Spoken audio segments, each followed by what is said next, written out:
Bom dia, então. É, Estamos começando aí nosso terceiro encontro, né? Depois dos dois primeiros, onde a gente passou pelo PIC, a gente começa hoje um módulo novo e eu propus esse nome aí, Autoridade Saber.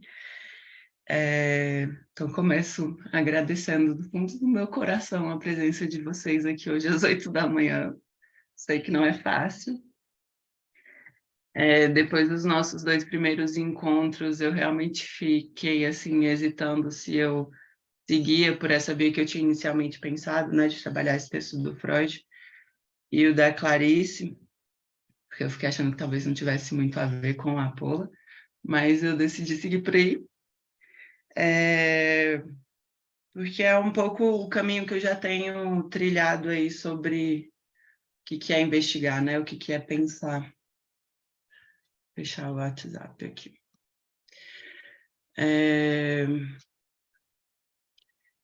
Então, eu não sei se vocês tiveram a chance de ler o texto da Clarice. Se sim, a gente pode depois conversar um pouquinho mais sobre ele. E, e também depois desses dois primeiros encontros eu fiquei... Eu não sei se vocês sabem que a Clarice também escreve para criança, né? Ela tem uns livros infantis. E aí ficou me voltando um livro dela que se chama Vida Íntima de Laura, que também é para criança. E nesse livro ela conta a vida da Laura, que é uma galinha, então ela vai contando ali os pensamentos da Laura, né? O que a Laura vive. E tem um grande acontecimento nesse livro, que é uma hora que chega um ET no galinheiro. A Laura está lá no galinheiro e chega um ET. E aí eles conversam, né? Eu acho isso muito genial da Clarice, assim. Chega um ET no galinheiro, eles conversam. Ele conta um pouco sobre Júpiter, ela conta sobre o galinheiro, sobre os seres humanos, e depois o ET vai, segue a vida dele e ela segue a vida dela.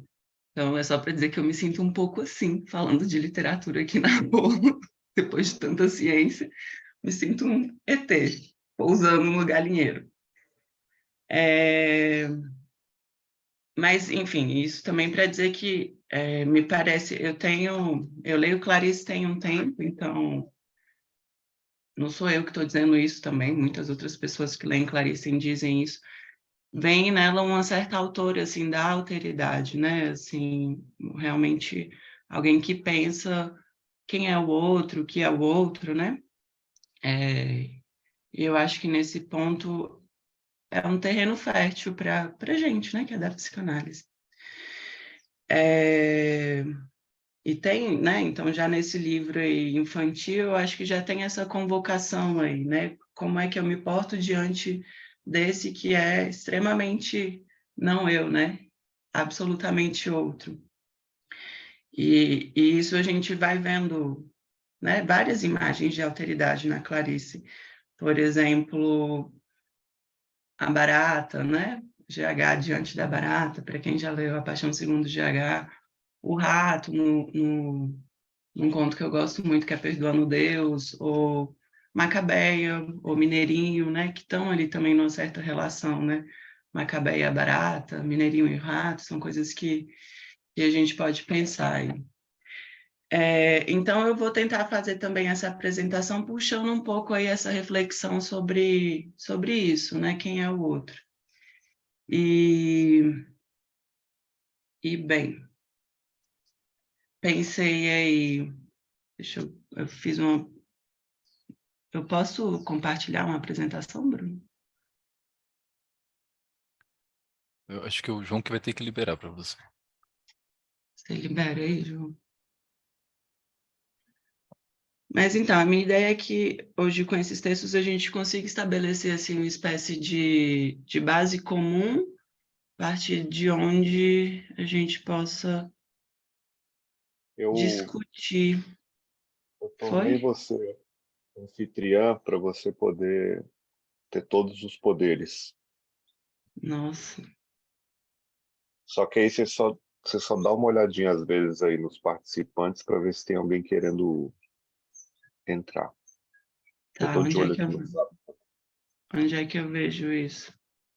Tem um íconezinho participantes aí embaixo. Tá. E onde é Olha, eu que eu tô de olho no chat. compartilho? Tem aí embaixo também tem compartilhar. Participantes, chat, reações, compartilhar. Aí você pode abrir um quadro branco também. Aham. Tá. É aqui.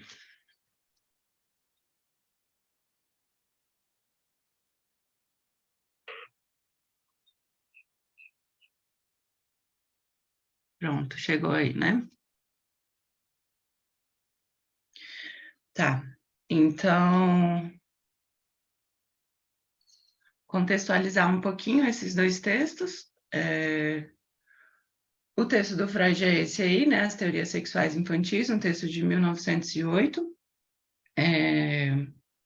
Acho que a gente pode dizer que esse texto do Freud marca uma espécie de passagem, assim, se nos 3 ensaios, né, em 1905, ele estava teorizando sobre a sexualidade infantil, né, ou sobre a sexualidade de uma maneira geral, chega um pouco aí nessa ideia, né, da sexualidade perversa polimorfa. Eu acho que esse texto marca essa passagem para a teoria que as crianças fazem sobre a sexualidade, né? Então, é um texto que eleva a criança ao estatuto de investigador, de pesquisador, que eu acho bem interessante, e também eleva o conjunto das atividades que a criança realiza ali nessa investigação dela, né? Seja o fantasiar, o ficcionalizar, ele eleva tudo isso ao estatuto de teoria. Isso também me parece bem interessante, assim, até para a gente pensar, por exemplo, né, no nosso próximo encontro, a minha ideia é que a gente possa discutir um pouco o texto do Preciado. Eu sou o monstro que vos fala, né? E nesse atrito, de repente, pensar em que medida também as próprias teorias que a gente tem na psicanálise ou em outros campos, né, sobre a sexualidade também não são teorias sexuais infantis, né? Junto com Dá uma isso olhadinha aí nos participantes, por favor. Acho que Daniela e Thiago estão tentando entrar.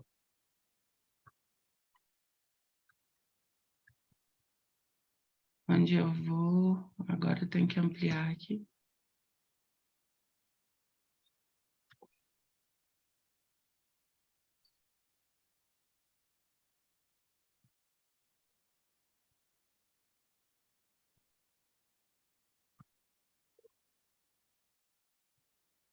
João, eu fico completamente perdida, você não consegue... Aí embaixo aí, participantes. Tem vários íconezinhos. Ah, tá, foi para cima.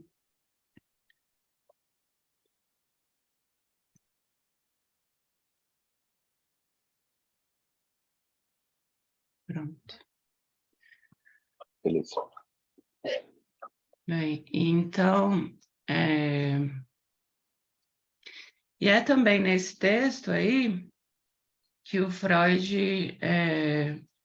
Eu achei interessante também mencionar isso, né? Assim, nesse texto onde ele está falando sobre a relação da criança ao saber, é a primeira vez que aparece aí, então, esse termo, né? O complexo de castração. Então, é algo bem importante também que vai aparecer nesse texto, a ideia do Freud, me parece que também por isso, né? Ele eleva essas atividades da criança ao estatuto de teoria, porque ele reconhece ali fragmentos de verdade. E bem, eu acho que isso já diz algo sobre o estatuto da verdade na psicanálise, né? Ela é fragmentária, a verdade não pode ser toda dita, então ela é não toda. E também isso, né? Ela tem estrutura de ficção. E eu acho que daí um dos pontos que justifica a importância da psicanálise poder se voltar à literatura, né? Porque é nessa... Talvez a literatura seja o terreno, um dos mais férteis para a gente poder pensar a psicanálise, ou a verdade, em sua estrutura de ficção. O outro texto é justamente o texto da Clarice. É esse texto que se chama Os Obedientes, é um conto que ela escreveu em 1964, então vejam aí o ano em que ela escreve esse texto, então, o golpe, né, a ditadura militar, e ela escreve esse conto onde meio que nada acontece. Eu não sei se vocês tiveram também essa impressão, mas a primeira vez que eu li esse conto eu achei ele muito chato, não me capturou de primeiro. Os dois personagens não têm nome, né? O homem, a mulher. A gente consegue depreender ali, de repente, uma classe, né? Me parece um casal classe média, uma idade ali, talvez sim, uns 40, 50 anos. E é isso, né? Ela traz essa ideia de que é um casal que começou a tentar viver um pouco mais intensamente, e é um pouco a narrativa desse fracasso, né? Esse fracasso em viver mais intensamente, porque isso não chega a formar uma situação. Então, eu acho que é um conto que nos convoca muito mais pelo que ele não diz do que pelo que ele diz ali, né? Eu acho que isso diz dos personagens que ela está retratando, né? Por exemplo, quando ela diz isso, né? Faltava equipamento técnico de uma terminologia adequada a pensamentos, né? E aí esse contraponto que ela traz, né? É que, bem, eles estão tentando viver mais intensamente, isso não chega a formar uma situação, porque também eles estavam tranquilos, né, nessa missão aí de ser um igual, né? Então, eu acho que é um conto que faz a gente... Tem vários fios que a gente pode puxar aí nesse conto para pensar, né? Relação entre amor e obediência, amor e pertencimento, amor e sacrifício, né? E eu trouxe essa frase aí porque eu acho que dá uma resumida na ideia, né? Que a gente... Uma Da onde frase? a gente pode partir. Tá no segundo slide aqui pra gente. Uhum, Não dá tá. pra ver a frase.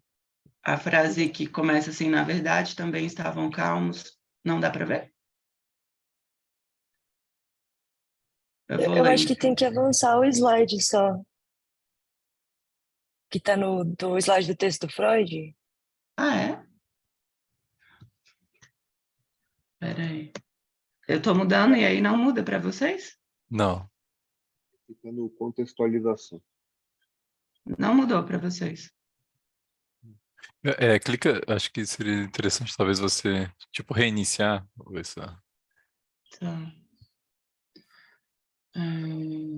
esse compartilhamento. Acho que ele parou na hora que você foi aceitar as pessoas. Tá. E agora? Tá, em Foi, agora foi. sobressalentes? Aham. Tá, então tá. Foi, né? Então, essa frase aí, na verdade, também estavam calmos, porque não conduzir, não inventar, não errar, lhes era muito mais do que um hábito, era um ponto de honra assumido tacitamente, eles nunca se lembrariam de desobedecer. Então, eu acho que aí a gente tem uma espécie, assim, de mandamentos da obediência, né? Não conduzir, não inventar, não errar. E eu acho que aí já tem um contraponto também com o que a criança realiza a partir do texto do Freud. Então, entrando no texto do Freud, eu acho muito curiosa a maneira como ele decide começar o texto. Eu realmente fico me perguntando que escolha foi essa. Não sei se a vocês também isso causa algum estranhamento, assim, porque ele começa o texto pela perspectiva de um ET. Vocês perceberam isso? Ele diz, né? Se nos fosse possível abandonar a nossa corporeidade e talvez, como seres puramente pensantes de outro planeta, pudéssemos ver as coisas dessa terra com outros olhos, talvez nada chamasse mais a nossa atenção do que a existência de dois sexos entre os seres humanos, que apesar de tão semelhantes em outros aspectos, têm a sua diferença marcada com os mais evidentes sinais. Então, ele faz essa espécie de apelo, assim, né? Como se a gente, né, chegasse de outro planeta, batesse o olho nos seres humanos, a primeira coisa que a gente constataria seria a diferença sexual, né? A existência de dois sexos. Então, eu realmente me pergunto por que ele escolheu começar assim, e me parece um certo apelo de falar, vejam, é tão evidente a existência de dois sexos, até um ET se daria conta disso.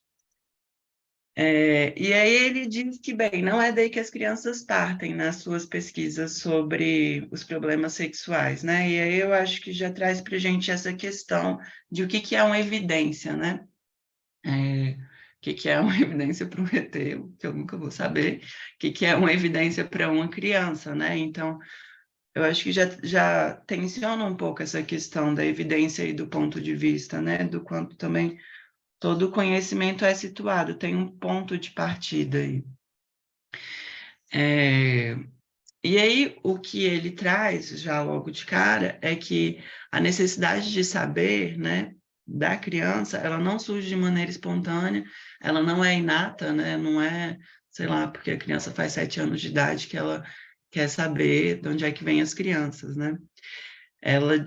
Para o Freud, essa ânsia, essa necessidade de saber, ela é despertada, ela diz de um despertar. Então, eu acho que também isso é um despertar que pode ou não se dar, né? Aqui a gente está falando, na melhor das hipóteses, esse despertar se dá, né? E ele diz que isso se dá a partir do ferrão das pulsões egoístas, ou seja, ele está apontando algo aí para uma espécie de dor, né? É um ferrão. O que é esse ferrão? É a notícia da chegada de uma nova criança. Então, um ponto que eu acho importante destacar, assim, é que essa notícia, né, tá chegando um irmãozinho, o Freud já aponta aí para uma espécie de hostilidade primária, né? Quando diante desse outro, e aí, né, esse outrinho, né, talvez, para o Lacan, é esse outro com O minúsculo, né? A primeira reação da criança é de uma hostilidade, né? O outro, para o irmão, é, na verdade, um rival, né? Um inimigo, um concorrente, uma ameaça. Então, é assim que a criança lê, né? A chegada desse terceiro. Como uma espécie de ameaça de perda de um lugar, né? Que ela tem no desejo parental. Alguma coisa desviou o olhar, né? Dessa mãe, desse pai, em outra direção que não eu, né? Qual que é a causa desse desvio? Eu acho que dá para a gente pensar que as crianças são, de uma maneira geral, ótimas leitoras de desejo mesmo, né? Assim, por essa via de uma espécie de possibilidade de reconhecer o desvio do olhar do pai e da mãe para algo outro que não eu. Então, é essa percepção de que o outro deseja para além de mim, né? Então, a gente pode falar de uma espécie de ameaça narcísica, que é o que leva a criança à formulação de uma pergunta, que é a pergunta, né? Justamente de onde vêm as crianças. E aí o Freud diz, né, que primeiramente essa pergunta quis dizer de onde saiu essa incômoda criança. Então, ela quer saber de onde vêm as crianças para saber como é que eu me livro dessa ameaça, né? Como é que eu envio esse fedelho de volta aí para o planeta da onde ele veio, né? Então, Freud diz assim, acreditamos ouvir o eco dessa primeira pergunta em inúmeros enigmas do mito e da lenda. A própria pergunta é, como qualquer pesquisa, um produto da necessidade da vida, como se ao pensamento fosse colocada a tarefa de evitar a recorrência de acontecimentos tão temidos. Então, nessa pergunta que a criança formula, né, o Freud aponta o quanto ali tem ecos de inúmeras outras construções, né, ficções, mitos, lendas, que versam sobre a mesma questão que com a qual a criança está se debatendo, né? E aí ele aponta que a necessidade da pesquisa diz disso, né? De tentar evitar a recorrência de algo temido.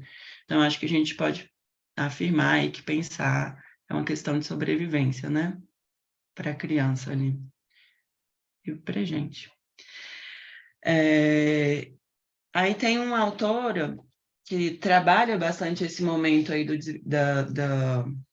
esse momento subjetivo, né?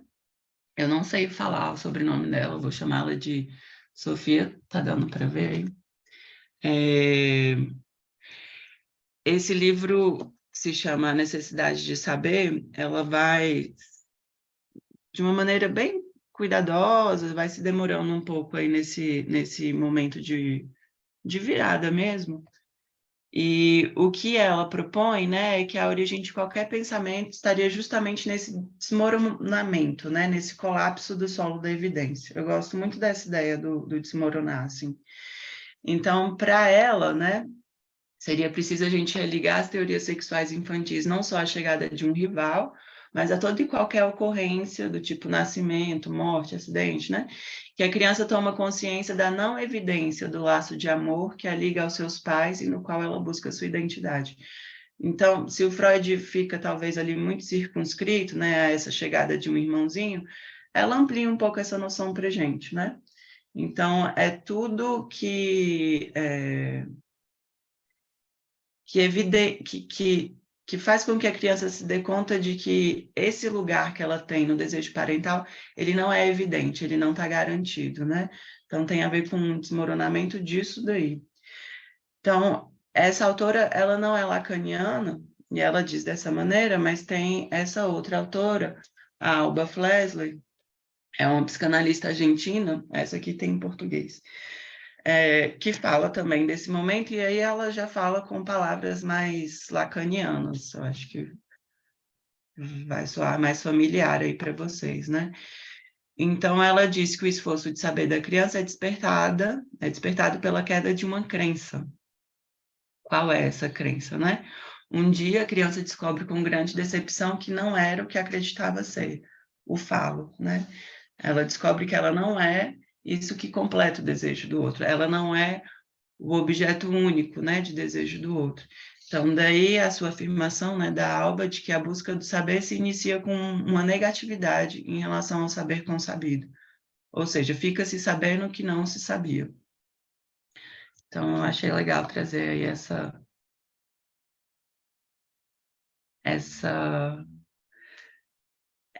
relação, né? A gente sabe sempre dessa maneira, né? Descobrindo que não sabia.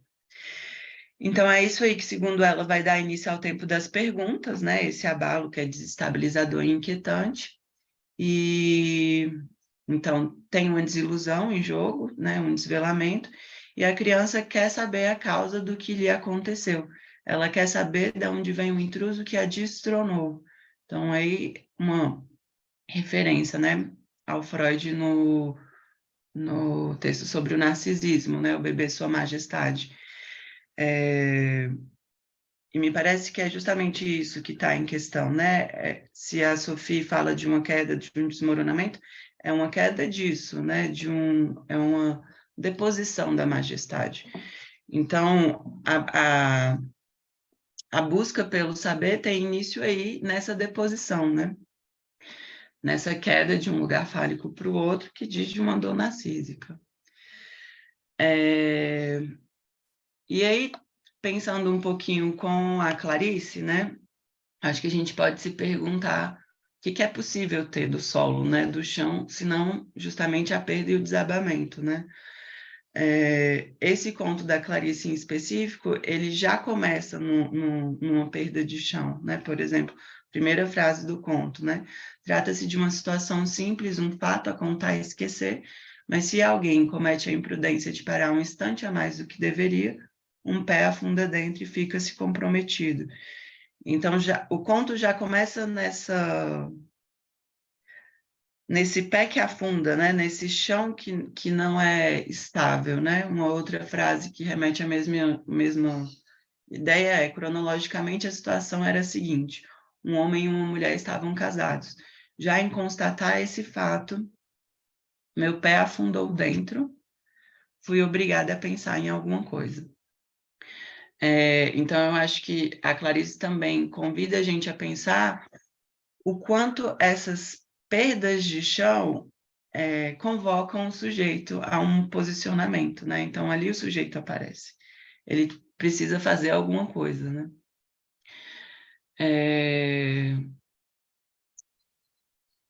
E isso também, né? Esse risco aí de parar um instante a mais, né? Parar um instante a mais do que se deveria. E o quanto isso pode ser perigoso, né? É aí que é nessa operação, talvez, de uma espécie de estranhamento da realidade, do que está dado, desse chão que eu tomo como estável, né? Que uma ruptura, né? Uma descontinuidade pode se colocar. E eu acho que a Clarice também é uma grande autora dessas irrupções, assim, né? Eu não sei se vocês têm alguma intimidade, mas a gente pode pensar em alguns textos dela, né? Tem um conto que se chama Amor, que é muito bom também, onde a Ana, que é uma dona de casa, tá no bonde, né? Voltando do mercado ali com a sacola de compras, e aí o bonde para e lá no sinal ela vê um cego mascando chiclete e ele vai atravessar, então tá ali meio tateando a escuridão, e isso basta. A partir dali, uma ruptura se dá, né? Ela, né, sai do bonde, os ovos se quebram, a gema, né, a casca do ovo que quebra, a gema que se espalha, ela vai parar no Jardim Botânico, enfim, a Ana volta, né? Chega em casa. Mas não se volta, não dá para dizer que ela volta exatamente a mesma. Mas talvez, por exemplo, ali na Imitação da Rosa, que é um outro conto dela, a personagem não volta. Dali ela vai para um hospício, né? Então também, por exemplo, a Barata em GH, me parece, tem um pouco esse lugar também de aquela mulher, né, classe média, que demite a empregada, e aí um dia entra no quarto da empregada para limpar esse quarto, e de dentro do armário sai uma barata, né? Nesse encontro ali, também uma disrupção se dá, né? Uma perda de chão para GH. Ela também não volta mesmo dali, né? Então, eu acho que essa ideia de perda de chão a gente pode ir localizando em vários contos diferentes da Clarice, não só os contos, mas os romances também. E aí, o que o Freud vai dizer, né? Que a criança, então, ela formula essa questão, de onde é que vêm as crianças, e aí ele diz isso, né? Que se a criança já não tiver sido muito intimidada, né?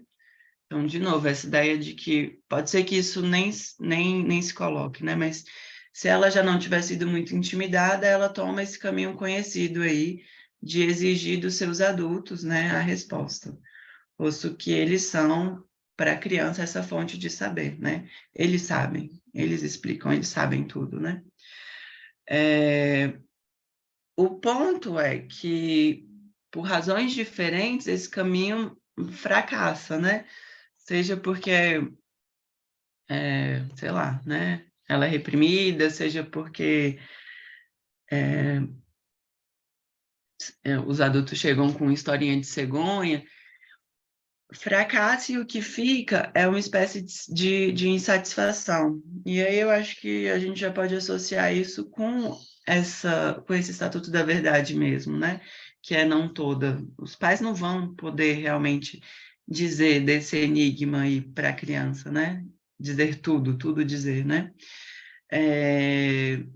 Então elas podem receber essas historinhas dos adultos com fortes dúvidas. E nem sempre isso daí vai ser admitido abertamente. Então, lá nesse texto do Freud mesmo, de 1908, ele coloca com essas palavras, e eu quis trazê-las, porque depois, em 1910, ele diz mais ou menos a mesma coisa, ele está falando do mesmo momento no texto do Leonardo da Vinci, mas já com outras palavras que traz algo que eu quero explorar com vocês, que é o ato de descrença. Mas aqui ele fala assim, né? Parece-me, depreender-se das muitas comunicações, que as crianças recusam a crença na teoria da cegonha, e que, portanto, a partir desse primeiro logro e recusa, alimentam uma desconfiança em relação aos adultos. Adquirem o pressentimento de que algo proibido lhes é negado pelos maiores e, por isso, mantêm em segredo suas investigações posteriores.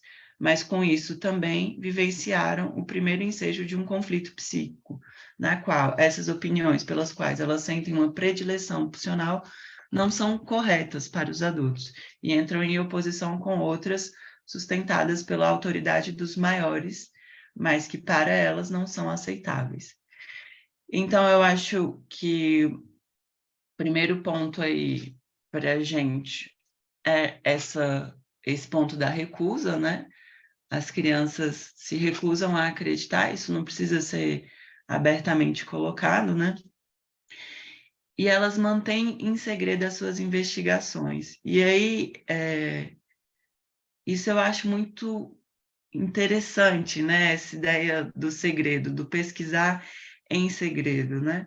Porque isso não é qualquer coisa, né? Poder fazer segredo em relação aos maiores, em relação aos adultos, né? Isso já diz de uma espécie de inauguração aí na vida psíquica, né?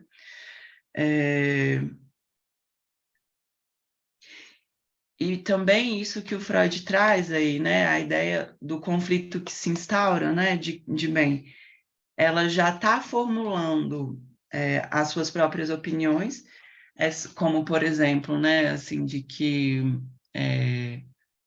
aquela teoria de que os bebês têm alguma relação com o alimento, né? Como se, então, talvez a mãe comeu alguma coisa, ficou grávida e vai expelir o bebê como a gente expele comida, né? Essa teoria aí da cloaca, né? Então, ela já está formulando, por exemplo, essas teorizações, e isso não parece correto para os adultos, para esses que são a fonte de saber, que são a autoridade em relação ao saber, mas também o que os adultos estão apresentando aos olhos da criança não parece correto, né? Não é aceitável. E aí, eu trouxe esse trechinho que não está nesse texto de 1908, está no texto que o Freud escreve sobre o Leonardo da Vinci, porque ali aparece essa expressão aí, essa ideia do ato de descrença, e é por essa via que eu quero puxar a discussão com vocês hoje, né? Freud diz assim, ele está falando do mesmo momento, vocês podem ver que tem tudo em comum, assim, ó. Experimentamos com muito espanto que a criança se nega a acreditar na informação que lhe é dada. Por exemplo, rejeita energeticamente a mitológica e tão rica em sentidos fábula da cegonha, de tal modo que sua própria independência data deste ato de descrença, sentindo-se frequentemente em séria oposição aos adultos e realmente nunca mais os desculparão por não terem dito a verdade nessa ocasião. A criança pesquisa por seus próprios caminhos, imagina sua permanência no corpo materno e cria, guiada pelas excitações de sua própria sexualidade, perspectivas sobre a proveniência da criança pela comida, sobre seu nascimento pelo intestino, sobre o papel dificilmente fundamentado do pai, e já especula naquela época acerca da existência do ato sexual que lhe parece algo hostil e violento. Então, duas coisas, né? Assim, primeiro essa aqui, que a criança comece a formular suas próprias teorias, me parece, já dá notícia desse ato de descrença, né? Tem essa temporalidade aí, depois que a gente se dá conta, né? Que a criança, se ela já está fazendo as próprias pesquisas, se ela já se lançou num caminho próprio de pesquisa, por sua conta e risco, se ela assumiu os riscos, né, de se lançar num caminho, isso já dá notícia de que houve um ato, né? E aqui eu gosto também dessa aproximação, né, assim, da ideia de um ato e desse lançamento num caminho próprio.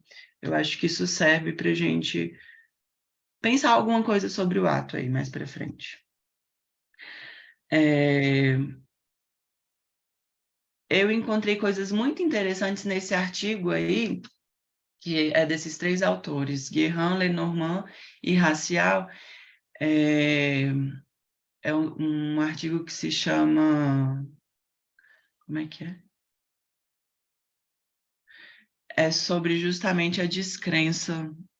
Tá me fugindo o nome aqui agora, mas depois eu pego para vocês. Eles fazem uma espécie assim de... Eles vão mapeando na obra freudiana quando essa noção de descrença aparece. Então, a princípio, é sempre muito relacionado à psicose e à neurose obsessiva, né? Essa recusa mesmo de crença, mas tem esse momento onde o Freud fala da descrença em relação à criança, que para esses autores traz algo de outra ordem aí, né? E aí eles propõem que o ato de descrença da criança inaugura, ao mesmo tempo, né, uma nova relação subjetiva da criança em relação ao saber e também uma nova relação da criança em relação ao outro, né? Então, a criança ela desiste, né, de acreditar nas historinhas oferecidas pelos adultos, né, essas ficções aí da cegonha, né? Mas eu acho que a gente pode ir colocando outras, né? O Papai Noel e todas essas ficções aí que circunscrevem, né, os enigmas do nascimento, da morte, da castração. Então, esse ponto me parece importante, né? A criança desiste de acreditar.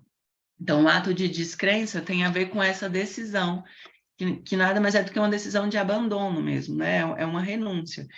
E essa renúncia, esse abandono, é uma iniciativa da criança, né? Ninguém falou para ela abandonar, né? Inclusive, se alguém falar, então já não é mais já não é mais disso que se trata, né? Então, essa renúncia que diz de uma iniciativa da criança é algo que estabelece uma descontinuidade na vida subjetiva aí da criança, né? É uma espécie de marco, isso aí, seria um ponto sem retorno. Porque depois que ela descrê, né, sei lá, da historinha da cegonha, não dá mais para voltar a acreditar na historinha da cegonha, por exemplo, né? Então tem aí uma transformação subjetiva da criança em relação às suas próprias crenças, né? E também o estatuto do outro se altera aí, segundo esses autores, né? Há uma, segundo eles, uma retificação subjetiva irreversível, né? De novo, essa ideia é um ponto sem volta, é um marco, né? Então, uma retificação subjetiva irreversível na relação ao outro, que nesse momento, é encarnado nos pais, e que se revelam potenciais mentirosos, né? Então, o que também está posto em jogo aqui é esse jogo entre mentira e verdade, né? Então, a grande descoberta que se dá aí nesse momento é que se o outro pode mentir, então eu também posso. Então, aí se inaugura esse tempo do fim da transparência psíquica, né? O outro não sabe tudo e o outro não sabe tudo de mim, né? Eu posso esconder coisas do outro, eu posso fazer coisas em segredo, né? Então, se inaugura uma espécie de opacidade aí, tanto na relação, né, na minha relação com o outro, quanto também na minha relação em relação a mim mesmo, porque esse limite aí, né, entre verdade e mentira, ele não está claro, ele não é dado nem de mim para o outro, nem de mim para mim. Tem algo aí dessa verdade enquanto estrutura de ficção que, enfim, não dá para delimitar exatamente o que tem de verdade na minha mentira e o que tem de mentira na minha verdade, né? Então, nesse momento também a criança se dá conta de que não só ela, mas os adultos também precisam de ficções para circunscrever aí os seus enigmas, então eles também não sabem. Então, os adultos estão submetidos à mesma lei que ela, né? Da linguagem e da impossibilidade de tudo dizer. Então, nesse momento aí de virada, o que cai também é essa hipótese da onipotência, né? De que o outro sabe, tudo sabe, né? Então, cai a hipótese de onipotência e também essa cai essa ficha, né, assim, de que sou eu que consisto o outro nesse lugar de tudo saber, né? E isso me põe num lugar de impotência. Tem esse mobile aí, né, de impotência, onipotência. Então, o que cai nessa operação de descrença, né, do ato de descrença, não é só o conteúdo da crença, mas também aquele que servia de garantia para ela, ou seja, os adultos, né? Então, eu acho que a gente pode falar de uma espécie de dupla queda, né? Se a criança decai de um lugar fálico para o outro, né? Como a gente viu lá no começo, o adulto também cai desse lugar onipotente de tudo saber para a criança. Então, a partir dessa dupla queda aí, a gente pode pensar numa espécie de redimensionamento, né? De uma nova relação ao saber. Então, nem o outro é totalmente potente e eu absolutamente impotente, né? Eu posso tentar por mim inaugurar meus caminhos aí de pesquisa, né? Nesse terreno dos enigmas. O saber não é de ninguém, então eu também posso me aventurar aí. Me lançar, né, nessas criações de ficção e teoria. E aí eu acho que a gente já tem um ponto de diferença mesmo, né? Entre o que a criança faz ali e esse casal de obedientes que a Clarice traz, né? Não sei se vocês lembram dessa frase que ela apresenta ali, né? Eles não tinham o que contar, nenhum para o outro, nem para si mesmo antes de dormir. Então, as crianças começam a ficcionalizar e a ter o que contar, né? Então, bem, se essa dupla queda aí, a gente pode pensar que o que está em jogo é uma operação de desilusão, né? Eu acho que também a gente precisa pensar um pouquinho as consequências disso aí, né? Dessa desilusão. Talvez não se trate de... É isso, né?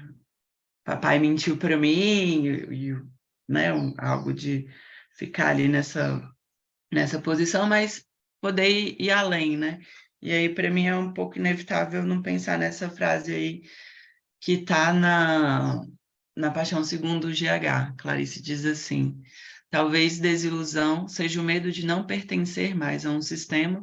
No entanto, se deveria dizer assim: ele está muito feliz porque finalmente foi desiludido. Eu adoro essa ideia. Então, esses mesmos autores, né, o Guérin, Lenormand e Racial, eles propõem que esse ato de descrença, do qual Freud fala em relação às crianças, pode também ser pensado na relação do Freud com a sua própria teoria. Então, eles falam daquele momento, né, onde em Carta Feliz o Freud admite, né, ali para o Fliss que ele desistiu de acreditar na sua neurótica, e esses autores propõem que ali a gente pode ler um ponto de virada na teorização freudiana, né? Esse também é um ponto sem retorno. A partir dali, Freud, se o Freud está justamente se deparando, né, com essa impossibilidade de distinguir entre verdade e ficção nesses relatos de sedução infantil, se ele perde esse chão, esse firme chão aí da realidade, é a partir daí que ele pode teorizar a fantasia. E aí, esses mesmos autores propõem, né, que um percurso de análise implicaria vários atos de descrença, né? Eu acho que no seminário do ato, o Lacan está pensando o ato e para ele parece possível falar de um ato, né, que marcaria essa passagem de analisante a analista, né? Eu acho que esse é um ponto que a gente pode conversar sobre também, mas aqui esses autores propõem que um processo de análise implica atos de descrença, implica atravessamentos de desilusões aí, né? E a partir dessa desestabilização desses dessas identificações, né, que regulam as relações do sujeito aos outros. Então, é a partir daí que o sujeito pode formular questões sobre o que ele acreditou que sabia até então e também sobre o que ele acreditou ser para o outro, né? E aí o que eles trazem é também essa ideia de que não se trata de, pela descrença, cair no pessimismo, né? Então, não é disso que se trata, mas justamente na aposta de algo novo. Um pouco como essa frase da Clarice aí, né? Um novo laço ao outro, que traz algo do... Eu acho que eles estão trazendo essa ideia aí, que esse ato de descrença traz algo de um certo entusiasmo também com o novo, né? Porque se a gente for pensar bem, esse momento aí, o que ele está inaugurando, na verdade, né? Inaugura para a criança uma espécie, assim, inaugura o mentiroso, né? E também a desobediência. Eu acho que é essa qualidade de laço que está nascendo aí, né? Eu, na minha relação ao outro, não estou completamente impotente, né? Tem algo que eu posso fazer aí. Então, essa ideia de estabelecer novos laços que não necessariamente consistam um outro numa relação de servidão e onipotência. E aí eu penso nessa frase que está ali nos Obedientes, que é uma frase que me parece bem enigmática, né? Está ali nos primeiros parágrafos, a Clarice diz assim: e num salto eu vou lamber grata a mão de quem me ama e me liberta.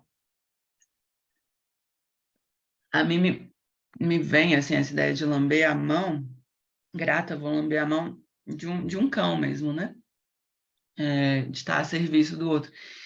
Então, se é o outro que me liberta, eu acho que a gente pode pensar que não é bem liberdade que está em questão, mas sim a servidão, né?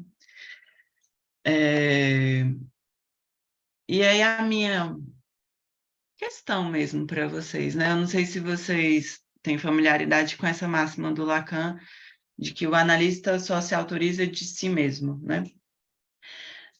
Isso está lá na proposição de 9 de outubro de 67. O analista só se autoriza de si mesmo. E essa máxima ela vai se desdobrando e ele vai pensar isso também em relação ao ser sexuado. O ser sexuado só se autoriza de si mesmo, e aí surge essa segunda frase, né? E por alguns outros.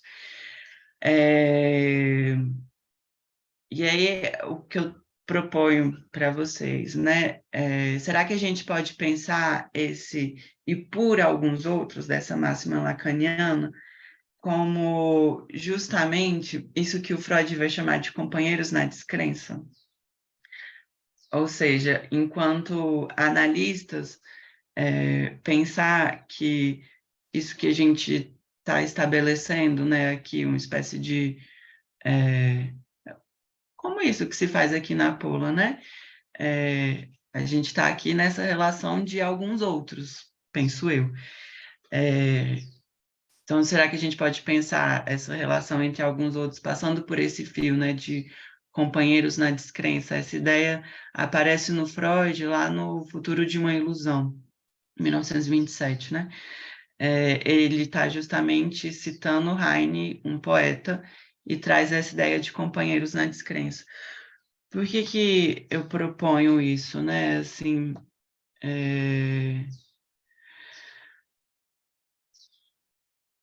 porque eu acho que tem um passinho aí, né? Que eu espero que eu tenha conseguido transmitir algo dessa ideia aí, que vai da autoridade à autorização, né?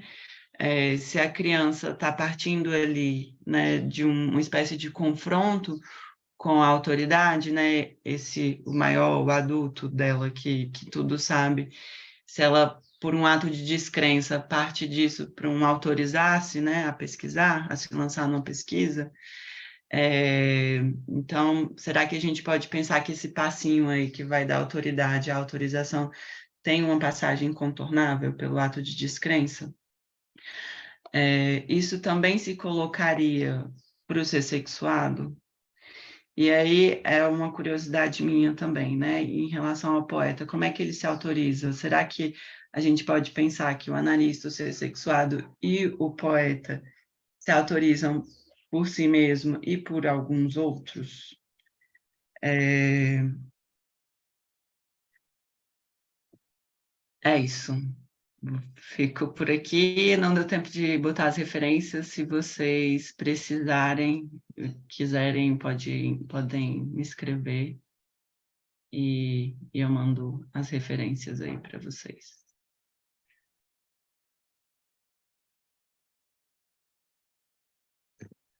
Muito bom.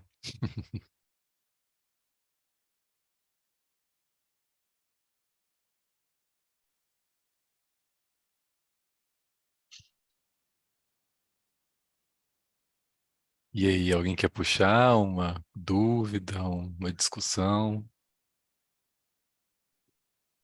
Eu não tinha pensado ainda com essa ênfase, achei muito interessante isso, a relação entre saber e essa passagem pela descrença, né?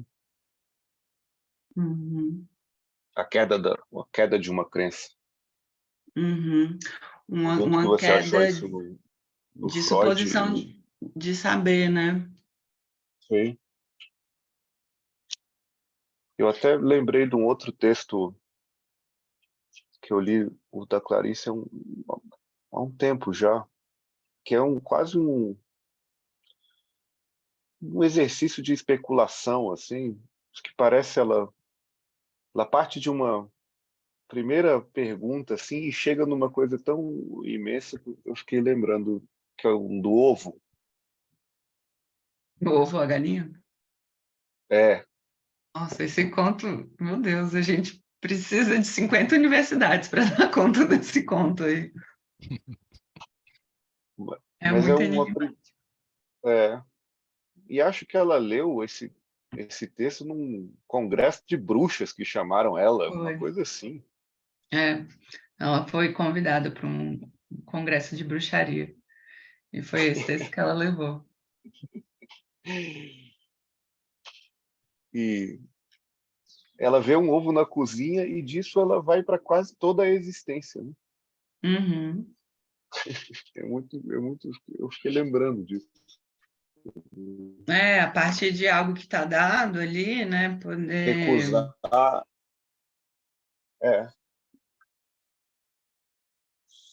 e mesmo de recusar essa crença de que o ovo seria só, né? Que o ovo seria uma galinha que ainda não nasceu, ela vai disso para quase para toda a existência, ao mesmo tempo da impossibilidade da gente dizer que sabe de alguma coisa mesmo, né? Uhum. Um mistério, né? A origem da vida, né? Eu achei interessante, né, Tainá, assim, porque direcionando a essa pergunta, né, a esses autores, assim, apareceu assim, uma constelação de palavras, de, de elementos novos, assim, né, que não tinha perpassado a pesquisa que eu fiz, né. Quando você traz a questão da obediência, da submissão, né, da crença, da Uhum. descrença, isso, a próprio ato de pesquisa, assim, né, associado à criança, não sequer tinha pensado nisso, assim, achei bem interessante essa via, né, esse caminho. Acho que você trouxe, assim, palavras muito importantes também, né, para a gente, para pensarmos esse tema, né, da investigação. Acho que há algumas aberturas, assim, né, fiquei pensando, por exemplo, né, quando você dizia dessa dupla queda, né, é, Uhum. assim, de que cai também, né, quem servia como suporte, né, fiquei pensando se né, talvez idealmente, né, porque me parece também que uma das posições possíveis é também ficar numa certa, digamos assim, né, ah, ou pensar que esse outro detém esse saber, mas só não quis me contar, né? Uhum. Eh, Uhum. então Ou, então nesse sentido ele ainda o detém, né? Ele só o mantém em segredo. Diga. Uhum. ou também se pensar que não necessariamente esse outro detém o saber e não quer me contar, mas se não existe... Fiquei pensando se esse primeiro movimento da descrença é a queda do sujeito suposto saber, ou se não é a inauguração do sujeito suposto saber, no sentido de há um saber a ser descoberto no campo do outro. Tem alguém que Seria a sabe. saída neurótica, isso, mas não necessariamente alguém, mas mesmo que a Sim, gente tire alguma coisa. Deus, isso. há um Alguma saber coisa em algum lugar. seria a saída neurótica disso, de algum modo. Mas, né, neurótica no sentido mesmo da instauração do sujeito suposto saber, que a análise precisa disso para operar, porque você, enfim, o caminho da análise parte disso, né? Há um saber a ser descoberto para há uma produção de saber que é feita no campo do outro, não necessariamente um saber, mas não necessariamente a descrença cai a partir da queda do suposto saber, porque pensando se ela não instaura o sujeito suposto E saber. isso não instaura o sujeito suposto saber. Eu acho que sim, enquanto possibilidade de transferência mesmo, né? Assim, então, sim, acho que a gente pode repensar se essa primeira queda diz da queda de uma suposição de saber ou de uma instauração. Porque me parece que se essa primeira queda não se dá, é difícil que a criança possa supor saber em outro lugar, né? Que não nos pais. Então, é ali que está também o motor de qualquer relação transferencial, né? Assim, esse capítulo da Alba Flesley, onde ela fala disso, é um capítulo sobre transferência, né? Então, é porque os pais falham, fracassam, não dão conta, que a criança pode, então, supor saber em outros campos ou em outras pessoas, né? Sei lá, no professor, no analista, né? Então, acho que é um ponto, sim, para a gente pensar. Mas o que eu quis trazer ali é justamente o que se inaugura ali nessa queda é essa deposição, assim, é essa deposição da autoridade, né? O outro não sabe, ou se ele sabe, ele não quer me dizer, né? E então eu vou procurar ali pelos meus próprios meios, porque eu acho que se tem essa dimensão de que a criança é deposta, né, desse lugar do bebê Sua Majestade, se ela tem a Sua Majestade, se ela é deposta enquanto rei, né, talvez ele, nesse momento, também o adulto seja, né, também é de uma deposição de autoridade, me parece se tratar aí nesse momento. E aí, eu acho que é legal a gente pensar isso também, e por isso essa minha pergunta no fim, né, e alguns outros, né, do Lacan, porque eu acho que é esse o laço que me interessa, assim, quando, enfim, eu parto para, enfim, para estar aqui com vocês também, né, assim, me interessa companheiros na descrença, assim, pessoas capazes de descrer dos argumentos de autoridade, né, porque a gente sabe também o tanto que a psicanálise é permeada por isso, né, a transmissão da psicanálise é permeada por esses grandes mestres, assim, E aí, eu acho que tem um pouco isso, né? Essa relação do outrinho, né? Desses outros, pequenos outros, e em relação a esse grande outro aí, né? Que a gente pode até pensar que no Lacan isso vai mudando, né? Esse grande outro. Quem é o outro, né? Talvez ali nesse momento tenha uma espécie de grande outro encarnado nos pais, né? Mas isso vai mudando. Lá no Seminário 20 é o outro sexo, por exemplo, né? Mas, enfim, eu quis trazer um pouco essa ideia da deposição de uma autoridade também. E eu acho que tem muita relação. Esse é um ponto que não sei muito bem ainda dizer com calma, mas, assim, a partir disso que você coloca, né? Será que essa não é justamente a inauguração de um sujeito suposto saber? Tem algo aí dessa instauração de uma suposição de saber que é onde uma análise pode começar e se inaugurar, né? Eu supor que o analista sabe alguma coisa sobre mim, que ele sabe melhor do que eu, né? Então... E também, se a gente puder pensar de alguma forma, por uma queda ou problema num saber. Como assim? Que leva o neurótico a demandar análise. É uma forma dele saber que já não dá conta do que ele esbarrou na vida, sei lá, enfrentou, que seja. O sintoma, né? Sim. Já diz de algo que para qual saber capa, né? Mas insisto nisso de que não necessariamente tem a ver com a encarnação do outro que sabe. Sim. Tem a ver com a ideia de que há um saber a ser sabido, e não uma produção de saber discursivo. Acho que isso muda bastante na referência do Freud para o Lacan. Há um saber a ser sabido e não uma produção de saber no campo do outro, que aí não é um saber, é uma produção de saberes possíveis.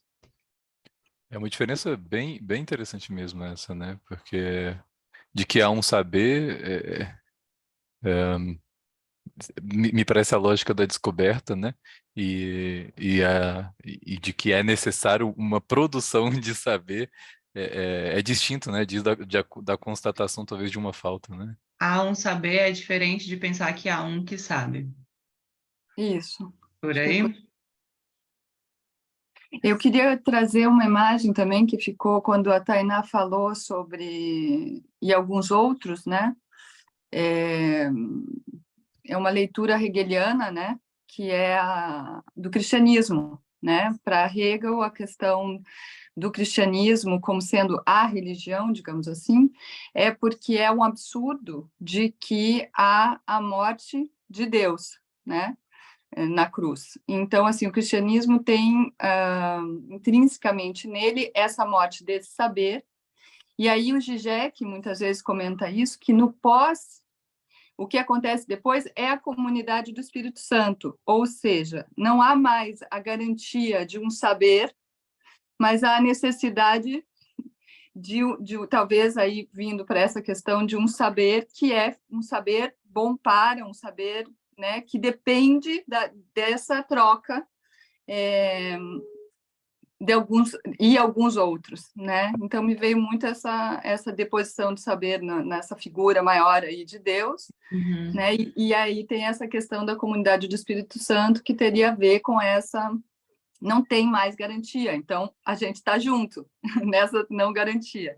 E na verdade, se for pensar além, dá para pensar muita coisa aí na nossa relação mesmo, enquanto seres humanos que não sabemos e precisamos um dos outros. Sim, né? De que se não saber, não vai vir de um... Não está pronto, não está dado. De um saiba, né? É justamente de uma construção entre outrinhos.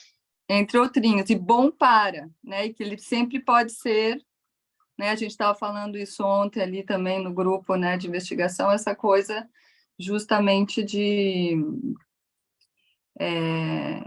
dessa outra lógica, né? E daí, quando você também estava falando, essa coisa da queda, né? Me veio uma questão de ruptura epistemológica, né? De buscar um saber, né? O que está acontecendo, e a investigação como consequência disso, e a questão do APECU, né? Que você chegou a comentar que, na verdade, houve um ato, né? E que isso só vai se dar na investigação. Você vai, de repente, falar, pô, aconteceu, né, a ruptura, e então bem interessante esse paralelo todo aí.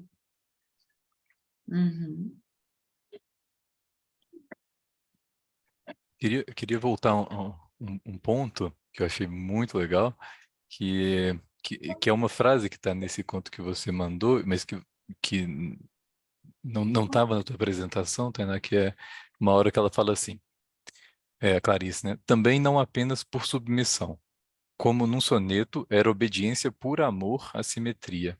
A Aham, simetria lhes era a arte possível, né?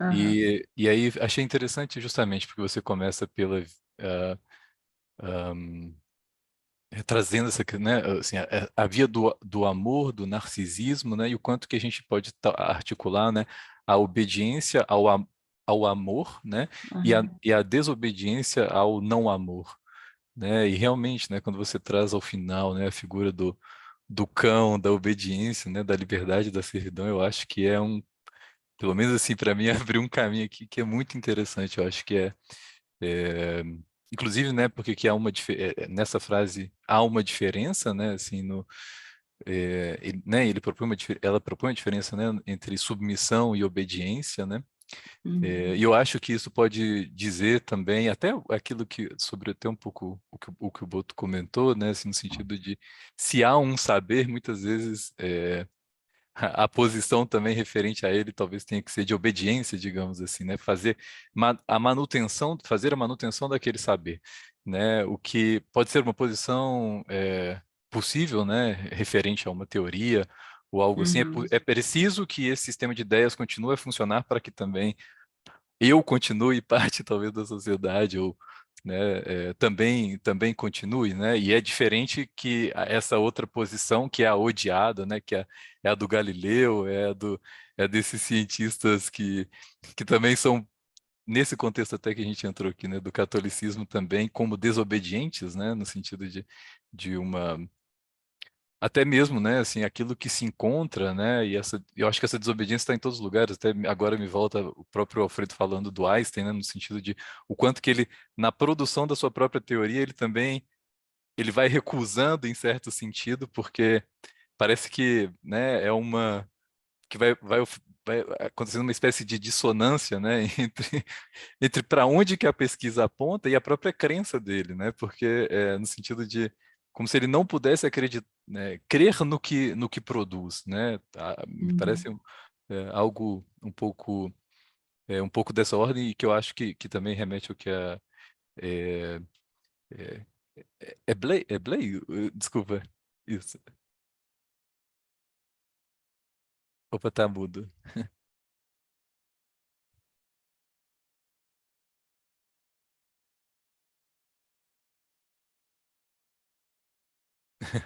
Aqui. Eu sempre perco o meu foninho, ele desaparece, eu não consigo jamais ativar ele.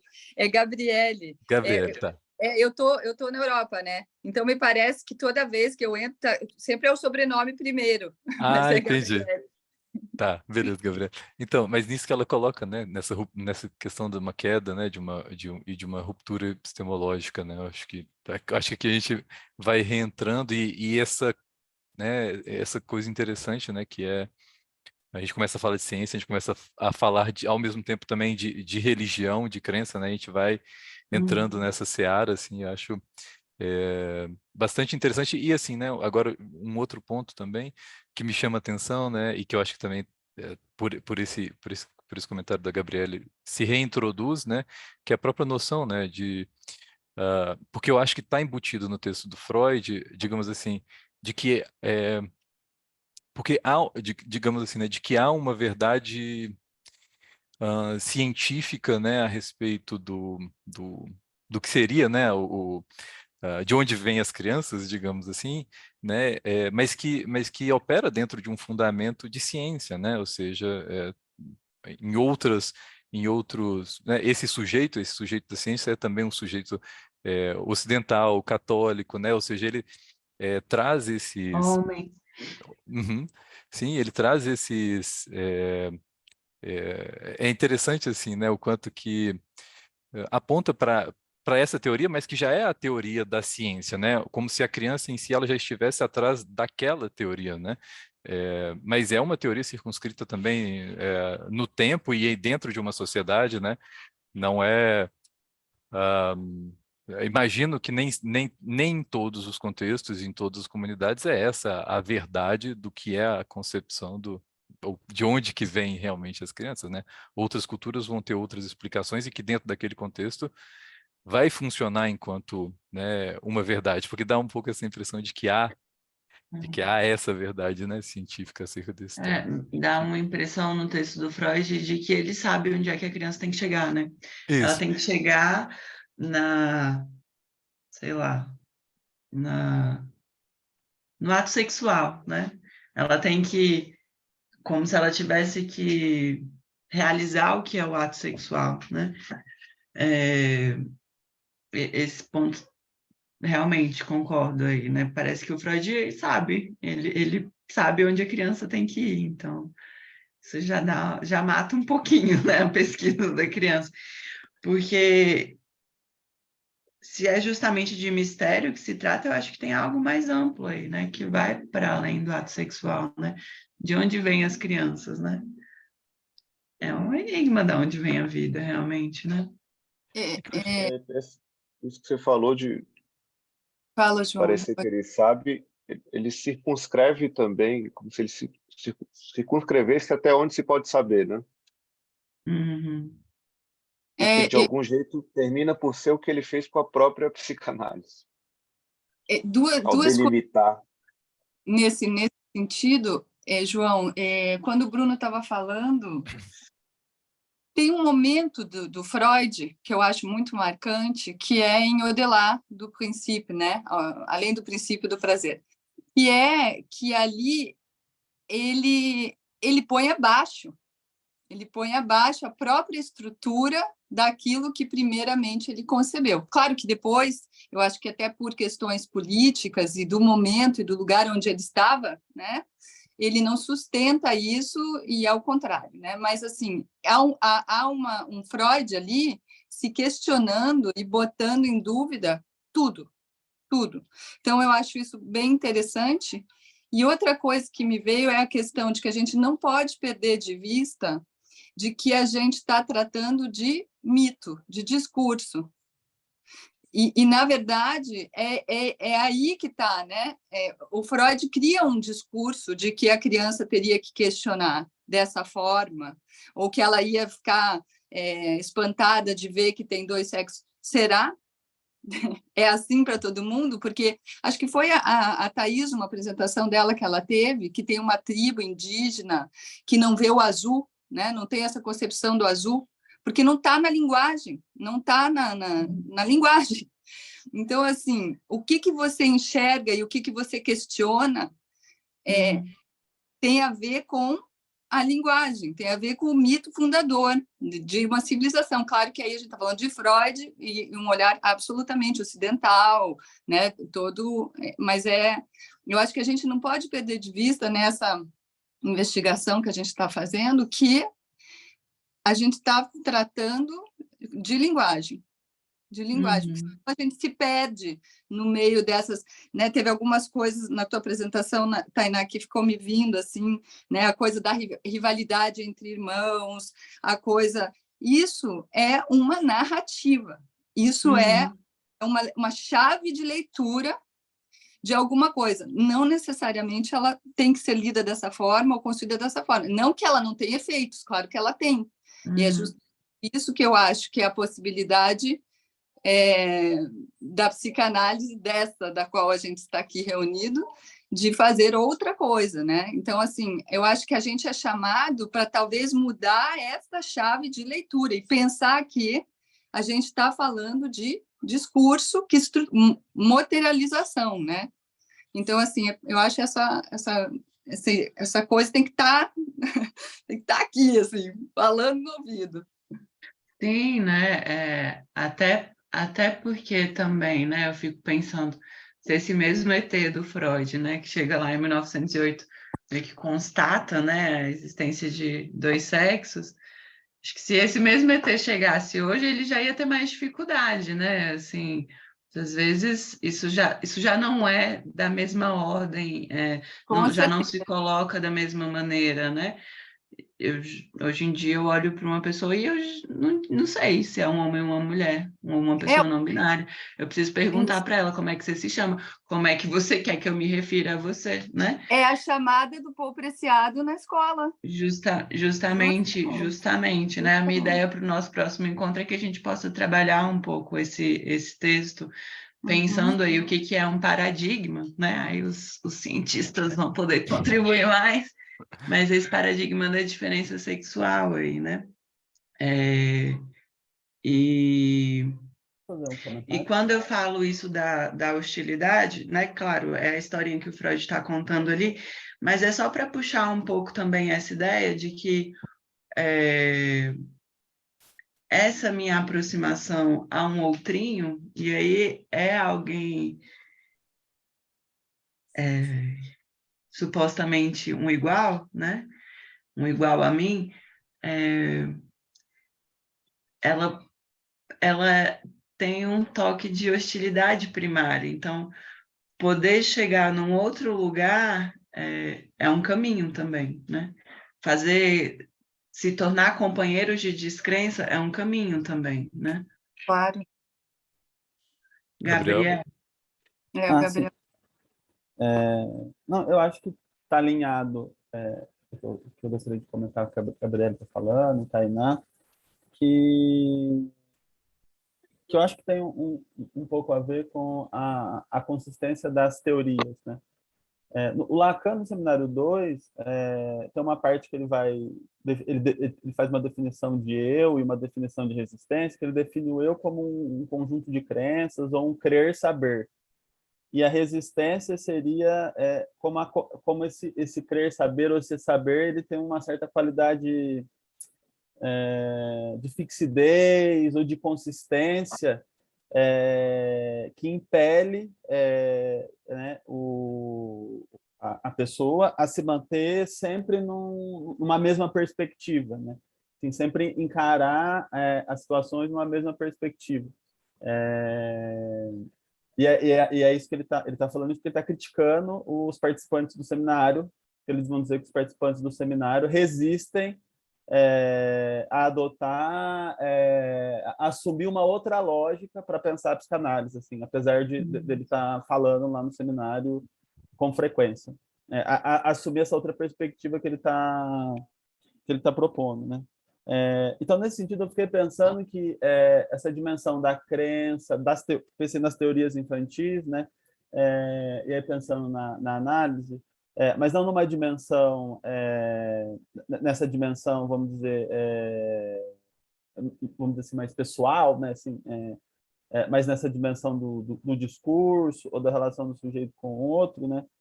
Que o saber, né? Eu acho que isso dá para se recuperar no discurso dos neuróticos, né?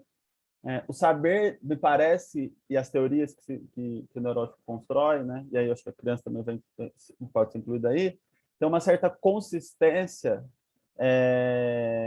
tem um funcionamento e uma consistência que tá fora, né? Vamos dizer assim, das mãos da pessoa, né? Tem o saber vai me parecendo que o Lacan está dizendo assim, ele opera de uma maneira. Eu acho que as teorias infantis também poderiam ser pensadas assim, para além da criança, né? Para além dos pais, elas têm um funcionamento, uma estrutura, uma consistência que de alguma maneira capturam, vamos dizer, né? Porque elas já estão dadas aí culturalmente ou já estão dadas no campo simbólico, imaginário. Capturam a criança ou capturam a pessoa a assumir determinada posição. E por essa dimensão de consistência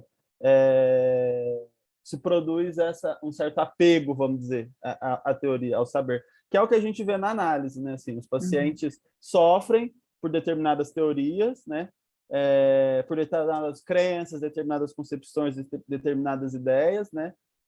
E mesmo que eles questionem essas ideias por um ponto de vista, eles não conseguem deixar de estarem capturados por elas, de estarem apegados a elas, né? De descrer. Então, assim, eu acho que essa questão da descrença, ela tem uma dimensão que não tem uma dimensão que a dificuldade de descrer parece que ela opera, né? Assim, ela acontece à revelia de um esforço intelectual ou de um conhecimento intelectual, né? De sacar, por exemplo, sei lá, uma criança perceber, chegar na conclusão intelectual de que as crianças não vêm por cegonha, né? Assim, eu acho que tem uma outra dimensão, e na neurose também, né? De se questionar, ou de começar a questionar determinadas ideias, determinadas crenças que se constituem, aí, que vai percebendo que se constituem desde o campo do outro, mas que mesmo esse exercício, vamos dizer assim, ou essa reflexão, estou chamando de intelectual, assim, né, entre as intelectual, não impede de ter uma crença que não é uma crença intelectual, que eu acho mais é uma captura nesse saber. Então, acho que essa resistência que o Lacan está falando, assim, tem uma captura numa certa estrutura de saber que é difícil romper do ponto de vista intelectual, assim. Sim, não é deliberado, nem consciente, né?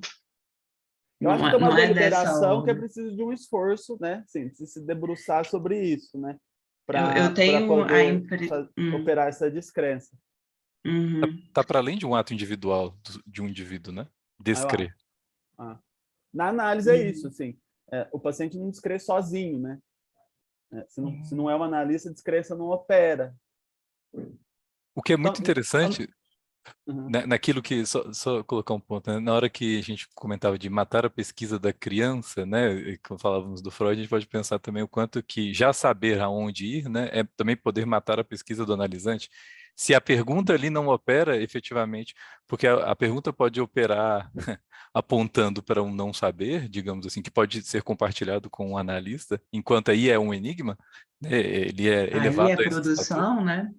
Sim, ou é efetivamente uma pergunta que depõe, que é interessante que o Freud ele acaba colocando isso, assim, né? Tem uma coisa que ele fala acho que da homossexualidade feminina, que seria não ter, deixa eu pegar aqui o termo, eu anotei, cadê? Teoria da homossexualidade. Eu vou procurar, aqui, ó, remoção na verdade era a tese do clitóris homólogo ao pênis, né? E aí que não haveria a remoção da sexualidade masculina, né? Assim, já diz, né? Assim, então de que, ou então em certos contextos, né? Ele fala assim, a pessoa chega ali com uma certa fixação numa teoria infantil, né? Quando ele fala da teoria da cloaca, né? Então, eu acho interessante também essa condução que pode apontar para um, né, para não saber, ou que pode apontar justamente para, digamos assim, né, levar a pessoa àquilo que eu já, né, entendo como a verdade daquilo, né? Então, só para concluir o raciocínio, aí não me parece suficiente o apontar para o não saber, ou chegar num ponto de descrença, né? Pensando nessa lógica que o Lacan está dizendo da resistência, é preciso construir uma outra lógica, né? Eu acho que nesse sentido também é preciso produzir um outro saber. Né? Eu acho que tem uma dimensão da análise que é clara, que vai apontar, vamos dizer, para a inconsistência do grande outro, mas eu acho que tem a ver com isso, né? Mas eu acho que só apontar para o não saber, só apontar para a descrença não é o suficiente. Assim, por exemplo, no caso da criança, não é o suficiente que ela se dê conta de que as crianças não vêm pela cegonha. É preciso uma teoria é preciso reescrever, construir uma outra teoria, né? Porque não é que ela descobre a verdade de que então as crianças vêm sei lá, de uma relação sexual. Não é isso, né? Assim, o que ela faz é substituir uma teoria por outra, me parece, né? Ele até fala desse momento onde há um conflito, né, de teorias, na hora que a criança vê o ato sexual, e aí ele começaria a chegar, né, numa concepção mais verdadeira do que é isso, mas nesse momento irrompe a teoria de que, bom, mas como que isso pode acontecer se todos têm um pênis? Então, há um conflito teórico ali, né? Mas na análise também, assim, me parece que tem um questionamento, uma descrença na teoria, mas depois uma construção de uma nova teoria, né? Que não é mais verdadeira que a anterior, né? Mas eu acho que produz um tratamento diferente, né, da realidade, ou produz uma realidade diferente, que aí, se for considerar o objetivo da análise, né, assim, que menos sofrida, pelo menos, né, que a teoria anterior, por exemplo, ou que estabelece uma outra realidade, uma outra relação com o outro. Com relação a isso, Pode falar, Bruno, depois eu falo. Para mim, isso faz mais sentido do que uma nova teoria, no sentido de, acho que, ah, porque, digamos assim, um reposicionamento frente ao saber, né, do que simplesmente uma nova teoria, né, como você coloca assim, não de que essa outra vai ser verdadeira, mas não é disso que se trata, não é de construir digamos assim, né, uma verdade mais verdadeira, mas Não, é uma talvez de teoria reposicionar. que vai tratar de uma forma diferente, só que vai produzir uma realidade diferente. Uhum. Com relação a isso. E, consequentemente, uma posição diferente, né? Uhum. Porque na teoria nova surge um novo sujeito, né? Uhum. Isso fala de algo que eu achei muito interessante desses textos que foram propostos para hoje, que é essa visão dessa investigação como uma necessidade, né? Então, existe essa crença que está posta e, de alguma forma, ela não atende à nossa necessidade. E então, e eu lembrei disso com isso que você trouxe agora, Gabriel, que não basta descrer, né? É necessário, então, uma outra coisa que tente atender essa necessidade, né? Talvez essa outra teoria ou algum outro tipo de vínculo, né? Porque a teorização, né, essas crenças que são postas, elas vêm com o objetivo de tapar alguma coisa, né? De atender alguma necessidade, né? Isso eu achei muito legal, assim. Ainda mais nesse sentido da gente ler um texto e a gente não só entender aquilo como um dogma, que para alguma pessoa pode atender a necessidade dela ou não, mas buscar algo nosso que a gente possa tentar completar naquilo, né? Eu fiquei pensando muito nisso, com o que seria se investigar baseado na nossa tentativa de compreender as teorias, né? E aí eu achei muito legal esse ponto da necessidade, né? Que coloca a gente em jogo ali, né? O que tem de nosso ali que a gente vai utilizar para se construir ou de alguma forma suprir algo. Porque Sim. eu acho que a gente tem que ter em conta também que a nova teoria a ser criada pode ser a do analista enquanto um sujeito a ser copiado, né? Então, assim, também o fato, digamos assim, né, de descrer que traz o crer, né?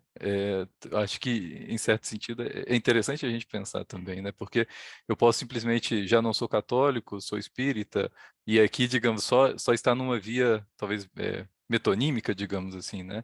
E aí eu acho que a ideia do ato rompe um pouco com isso, né? Porque o ato tem a ver com a inauguração. É algo novo que se dá a partir de um ato de descrença, né? E aí,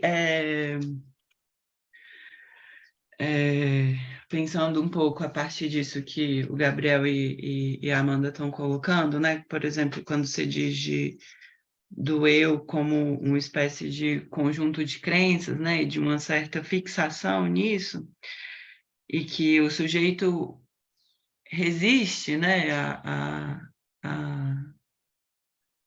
alguma mobilidade ali, sei lá, dessas crenças, é justamente porque... É nosso sujeito que resiste. É a própria teoria que resiste. Né? Ele é só...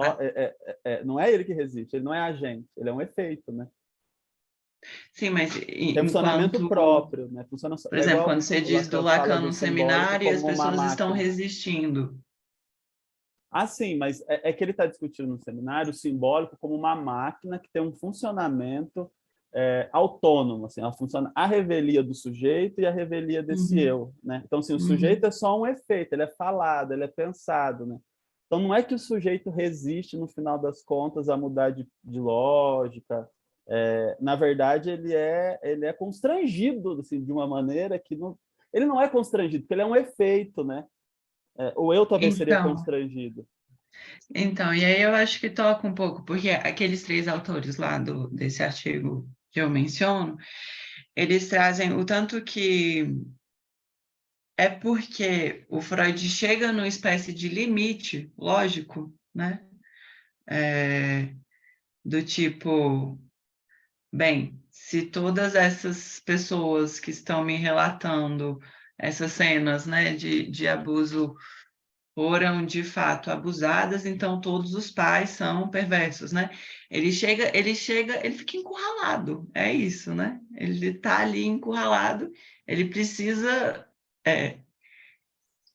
ele desiste de acreditar nisso aí por um limite lógico, né? Então, tem um limite que se coloca ali para o Freud, para a criança.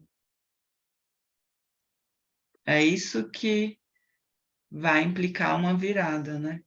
E aí eu acho que a gente não é uma tem, descrença, tem não é uma- notícias, assim, o ato dá notícias de que houve, né? Assim, pesquisa dá notícias de que houve ato, né? Porque essa mudança, me parece, essa virada, ela se dá em outro lugar, não é consciente, né? Essa decisão de abandono, eu acho que é outro ponto. Eu acho que tem que pensar um pouco no que está falando quando está falando de ato, né? O que é o ato?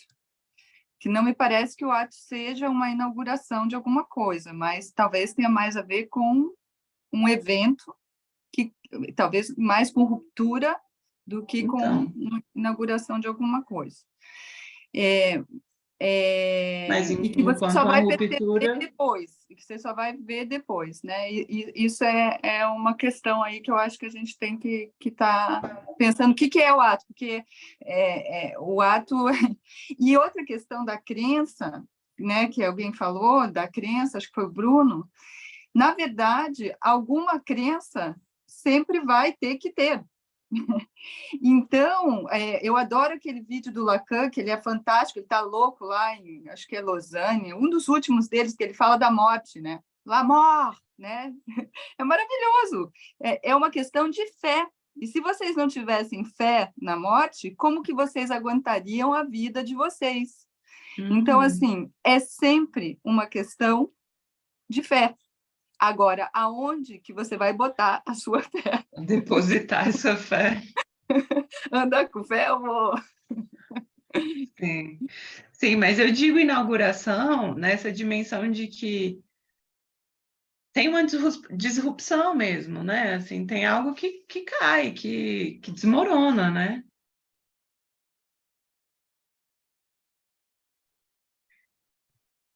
Eu acho que sim, mas como muitos insistiram aqui, né, não é eu me dar conta de que me contaram uma mentira. Porque você não se dá Ok. conta, né? Só depois, talvez, né? No après-coup, Descrença, né? E vamos a lá, crença cai, hegelianos novamente, né? É só depois do voo da Minerva que daí você, né? No crepúsculo. Então, Você assim... saca que e algo a crença foi... cai no, Mas isso a é crença cai Lacan no campo também. do, Ele a não crença sabe cai que no ele é campo do hegeliano. outro, né? Como assim, É o João? Cai no outro, campo do outro. é o outro que não pode mais acreditar nisso. O outro não tem como sustentar esse saber, ou o outro que sabe não tem como saber isso. Não é assim, agora eu sei que as crianças não vêm das cegonhas. O outro, esse saber que é do outro, não pode se saber mais. É isso que muda de lá para cá, por emissão, o saber, né? A realidade dos sexos, quando Lacan vai historicizar isso, né? Nos gregos, na Idade Média, como se pode saber, porque esse saber vai mudando no campo do outro ao longo de certos cortes que a história vai fazendo. Então não é eu pensando sozinho que consigo ver que isso não tem lógica. É que as próprias estruturas de onde eu posso elaborar qualquer saber se reorganizaram de tal forma, como é o advento da ciência da física moderna, por exemplo. É por isso Da que eu ciência moderna. escrevi ali no chat, é o inconsciente. É isso, na verdade, é um saber não sabido. E vai continuar sendo. O que a gente faz com isso? Mas é isso, realmente, é a ruptura do saber que o outro não sabe, né? Eu acho que isso é diferente em Freud também. Porque eu acho que ele assume uma forma mais fixa no saber do campo do outro. Ele não situa a incompletude no campo do outro como raiz de menos um, Isso. né? Ele tem... já está completo, né? Ou seja, trata-se dessa verdade a que se há de chegar. E que se chega, basta que se faça análise, que se chega, né? O analista pode esperar. 5 vezes por semana. Isso. Ele pode esperar em silêncio. O Aham. inconsciente vai aparecer tal qual eu o prevejo. Uhum. Basta que o neurótico se ponha a falar na minha frente que ele vai esbarrar no Édipo. Eu só preciso esperar. Já está lá. Isso, isso fica bem claro no texto, até como se as crianças também, por evidência, pudessem chegar nessa verdade, né, do nascimento, assim, como se realmente existisse Uhum. uma verdade que está para ser descoberta, né, e não para ser produzida. Só Uhum. voltando um pouquinho nessa coisa da crença, da descrença que eu tinha falado, eu queria trazer uma coisa que eu pensei com relação ao texto da Clarice, né, que no fim a mulher morre, né, e Ela então se fica com joga, essa né? Aham. Fica para mim parecendo que há uma necessidade que ela descobre nela, né, que não estava mais sendo satisfeita, e nessa aventura dela, né, nesse novo, né, de alguma forma ela não dá conta, né, não sei, não consegue achar uma outra crença, alguma outra coisa que a sustentasse ali, né, e ela não consegue mais existir nessa realidade sem algo que a sustente ali, né, eu acho que isso fala dessa importância dessa crença que de alguma É forma um, sustenta tudo, né, um fio é um condutor, ato, né. né? Eu Uhum. acho que um Mas é caminho disso também que para a é. gente pensar o ato é o Lacan pensa, né? A passagem ao ato, acting out, né? E ele vai dizer que o único ato bem-sucedido é o suicídio, né? Todo ato é falho. Ele toma o ato falho como ponto de partida para pensar o ato, né?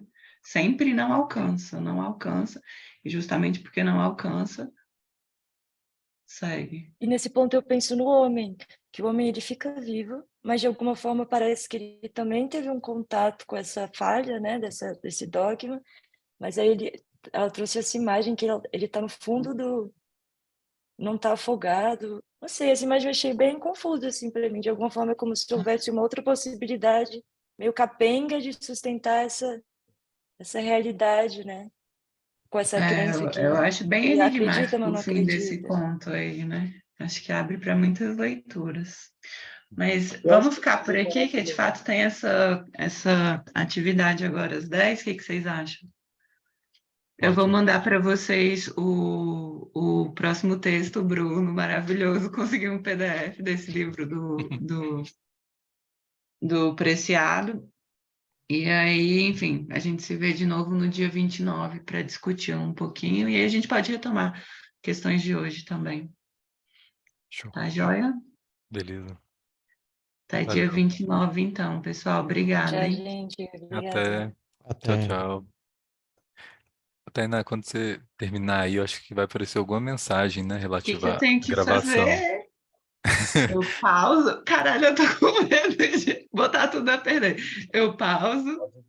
Pode devolver o host para mim. Are you sure? Yes.